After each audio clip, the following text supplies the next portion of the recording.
No Theo Dorsey, he's playing host over at FanFest. We're at the Capital One Orange Bowl in Miami, Florida. It's Colin Russo filling in for Theo on Theoretically Speaking on ESPN 1063. Joined alongside me is Christian Catt, as always. We have a special guest now, former Penn State linebacker, former Detroit Lion linebacker, Mr. Jason Cabinda, joining us now. Jason, appreciate you giving the time. How you doing today? What's going on? I absolutely appreciate y'all having me on, man. Just ready to see my boys win a big old game so they can stop talking about my guy, Coach Franklin. That's right. So this is somebody who played for Coach Franklin, and Coach Franklin has a target on his back. We know that because James Franklin is such an eccentric personality and it's so out there in the media that everybody likes picking on him because there's got to be somebody to pick on. And but you played for him. You were involved in a lot of great Penn State football teams. Absolutely.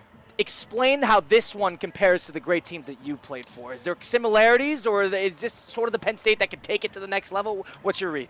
Yeah, I think there's a lot of similarities, and I think it starts with the fact that, our 2016 Big Ten Championship team, we went through a lot of adversity that season. We started off 2-2. We had that Michigan loss, 42-10. We had a ton of guys hurt in the beginning of the year. And when I look at this team this year, you got a couple of losses. They've gone through adversity. They had to go to Wisconsin on the road and win a game with their backup quarterback. USC on the road, down double digits, had to come back, win in overtime. So they're really, really battle tested. I don't think they flinch an inch when a challenge or adversity comes their way. And I think that's what makes a champion, is being able to say, okay, let's strap it up, next play, regardless of what happens to play before. And that's what I love seeing out of this team.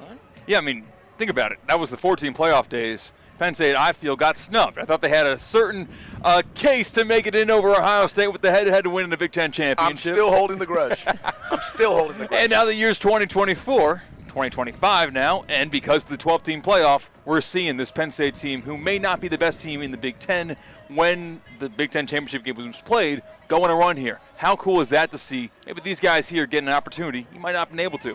I mean, it's awesome. I think the concept of the college football playoffs, having 12 teams, it reminds me of basketball's March Madness. I mean, you really get to see the type of opponents you want to see play each other. We're seeing out-of-conference teams like a Boise State be able to get in and see how they stack up against some of the best teams inside of college football. So I think it's really great for the landscape. I think it's shaping up really good. I hope Notre Dame joins a conference, but holding a little grudge against that, too. We can put that out there because Coach Franklin put it out there, too. But, nah, man, I think it's awesome for college football. I mean, you see all these fans over here at FanFest be able to see two great college fan bases come together, no names, all games, tradition, blue blood programs. I mean, there's not much more you can ask for than a matchup like this today. Former Penn State linebacker Jason Cabinda joining Theoretically Speaking now on ESPN 1063. You mentioned the adversity that this team faced during the regular season. That Minnesota game is another one where Minnesota had them against the ropes, and they were able to get back into the game. They went drive for drive with Oregon for a little bit, so they have played in games where they have had to respond to adversity. Now, one thing, let's be fair, is they haven't had that so far in the playoff. And a lot of teams, you could say the same as well. Yes. They were able to steamroll SMU at home, and then you had to deal with Boise State, who probably shouldn't have gotten a bye in all things considered, but they were able to beat them down pretty handily as well. This is going to be a different type of test. This is a type of team that is not going to make mistakes, not going to hand the game off to you. Off of that, is there a little sense of nervousness that maybe the Penn State might come out a little tight? Or is this going to be a game where the first one to kind of make a mistake is going to be the one that falls? I think the best part about this matchup is the fact that these are two teams that are really trying to do the same thing to each other. Right. I mean, both really physical teams, run-heavy offenses. They both got two-headed monsters. They got two solid quarterbacks. Riley's a little bit better with his legs. Drew a little bit better through the air. So it's a really evenly matched up teams that kind of have the same type of identity. When you have a game like that, I think that's what makes those two colossals going against each other so much sweeter. It's going to be a game where whoever makes the least amount of mistakes, whoever's able to capitalize in the moments of the game where momentum can shift, I think that's what's going to be the deciding factor in this game today. Now, Jason, you've been a big Penn State fan since you graduated. Of course, playing on that team kind of marks you forever. Would a win tonight be Penn State's biggest win since your Big Ten championship win over Wisconsin? I think it has to be. I don't see how not. I mean, you win this game today, and you're in the national championship. And, I mean, that's our goal every single year, is to be the best of the best, standing at the tippity top of the mountain. And if Penn State is able to do that and truly restore its glory the same way we did in 2016, I think that would be an awesome thing for our program and our organization. What would you say about the people that say Penn State can't win the big one? They haven't been able to win the big one. It's sort of been the dark cloud over the program because they haven't had a marquee victory in the closer part of 8-10 years. Off of that, this is an opportunity. This is the sort of chance to stamp your foothold into the blue-blooded nature of college football. How would you say that would that be a motivating factor, or is this, thinking from James Franklin's perspective, is this the type of game where you kind of have to make it seem smaller than it is, or do you kind of soak in the moment and try to stamp your foot of approval into this? Yeah, I think for everybody who talks about the big game thing with Penn State, I mean, here's what I'll say. It's a 12-team playoffs, and there's only 4 teams left right now, and Penn State's one of them. And we had to win 2 games in order to get there. True. And the stakes don't get higher than go win or go home, and Penn State's done it twice now. We're going to do it 2 more times. So that's all I got to say about that. Spoken like a true champion right there. So let me get this, too, because I want to get into the psyche of James Franklin. We can't, of course, James Franklin does not have time to jump on the program with us, but you're somebody who played with him, had a great career at Penn State. What was the moment for you where you knew James Franklin's the guy I got to play for? I got to play for this man. I'd run through a wall for this man, and I got to stick it out with this guy. What was that moment for you? I think for me, it kind of starts with Coach Franklin's core values, and I felt like it resonated a lot with who I was growing up. You know, positive attitude, must be willing to sacrifice, competing in everything that you do, and having a great work ethic.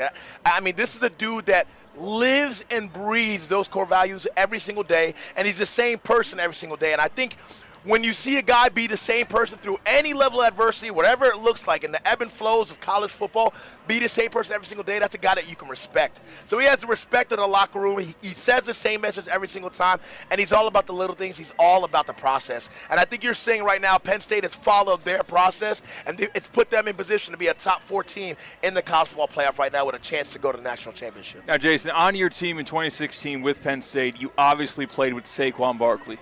Saquon Barkley did not play in Week 18 to switch over to some NFL topics. I hate it. You hated it. Just I hate it. like you wanted him to get the record. Look, I'm getting hot right now. I'm going to have to take my jacket off right now. Because let me tell you this. What would be better than the New York Giants looking dumb and making sure they get rid of their best player, paying Daniel Jones, and then in Week 18, Saquon coming in, stopping in, and getting the record against them?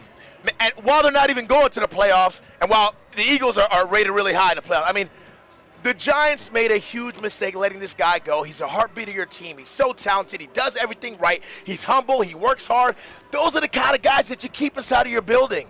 So I think the Giants organization is really idiotic for it, and I'm really, really glad that they're paying for it firsthand with their rival in the exact same division. This is out of spite of the Giants. This Karma. has nothing to do with the Eagles. Karma. This has nothing to do about the record. This has everything to do with spiting the Giants. One thing you mentioned about James Franklin, he preaches his core values. He preaches hell or high water, win or lose. He is the same man. He preaches the same way. Another guy who's like that is Mr. Dan Campbell, the head coach of the Detroit Lions. And one thing that people have said about Campbell is through win, through loss, winning or losing, he will go for it on 4th down. He will be that hard-nosed coach, and he will play his starters when they don't need to play. You saw this at the beginning of it. You were there with the Lions when he was first hired, and there were questions about, is this really working? Yeah. Give me a sense of when he entered that building, how he sort of started. You were there at the foundational level of how he started to change that culture. I mean, I think he's just a winner. You know, he's a winner, and I think one of the first things when he came in, I think we won 3 games that first year, 3 or 4 games, and I remember after those losses, how much he preached that we can't get used to it. That hurt that you got to let it sting. Because if it don't, it means you don't care. And this is a dude who, like I said, just like Coach Franklin, has stayed the same throughout this entire process from going to 3 wins to 9-8 missing the playoffs to now being 15-2 and being the #1 seed in the NFL playoffs. I think that's the reason why so many people respect him. I mean, he's a guy who's been in our shoes, played 10 years in the league, very experienced, very respected. And I think when you have a guy who's been in your shoes and done it at a high level, it's just that much easier to appreciate and to really listen in on all the details and all the things that he's saying. So, man, I absolutely love Dan. And I think he's just the heartbeat of that team. And every single person on that team has embodied his identity of playing hard, for playing for each other, playing the game the right way. And I think one thing about Brad and Dan that they've done, I really commend them on, is they have not sacrificed the culture for any level of talent. They don't care who you are. They don't care how many touchdowns you score, how many rushing yards you had last year. If you're not about the culture and what the Detroit Lions are about, and that's about grit, you're not going to be in the building. I'm glad you used the word grit, because I was about to say the word tough.